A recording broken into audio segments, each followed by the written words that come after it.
looking at powerful people, the person who talks less always gives off a greater aura of power than the people that are yabbering all the time, that are talking, that can't control their tongue. And the idea is, if you can't control your mouth, if you just keep talking and talking, it gives an aura to other people that you can't control anything else. You have no self-control. And that is very unpowerful aura. And obviously, the more you talk, the more you are prone to say something kind of stupid and irrational. You're dealing with all kinds of different people. You're networking. You're meeting starlets. You know, it's a glamorous life, but it's focused, okay? So, you know, when you focus on something, the world just kind of opens up, but you have to be focusing on the right thing. So if you were meant to be a writer and then you decide because you want money to go into law school and then you focus very deeply on law school, what will happen is for a year or two, you'll be able to skid by, but then the wheels will start going slower and slower because you're not interested in it. You're not connected to it. You get bored and your focus will start falling to pieces.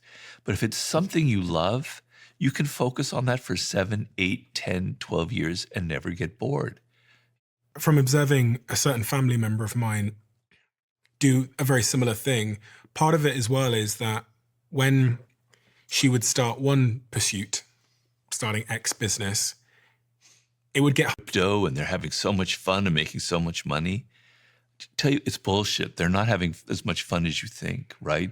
People create a front on Instagram or TikTok or wherever, where life seems so glorious, but they're never having as much fun as you might imagine. You know, in my book, Laws of Human Nature, I talk about Aristotle Onassis, who in the 60s was the wealthiest man in the world. He was married to John F. Kennedy's widow, Jacqueline Kennedy, Jacqueline Onassis. Who could be happier than that? He had yachts, etc. He was the most unhappiest, miserable person in the world, as Jacqueline Kennedy explained in her autobiography. He was such a mean-spirited, unhappy person. Yet everybody envied him because he had this beautiful wife and all that money. The people you envy are not doing nearly as well as you think. So don't let that influence your decisions in life.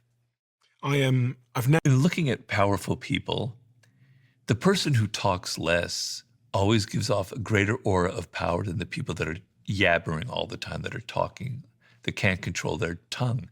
And the idea is, if you can't control your mouth, if you just keep talking and talking, it gives an aura to other people that you can't control anything else. You have no self-control. And that is very unpowerful aura.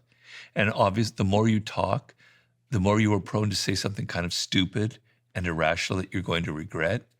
And so powerful people know to command an audience. They sit there, they let other people talk and argue, and then occasionally they utter something that's maybe a little bit ambiguous. And everyone goes, whoa, that's very interesting. Robert said that. What does that mean? You look powerful, right? You give off an air of mystery, you give off an air of control. And so a lot of people have a hard time with it because they think, wow, shouldn't I just be able to say whatever I want and just talk? Well, no, you don't. Not in the social world, not in the work world. It's going to get you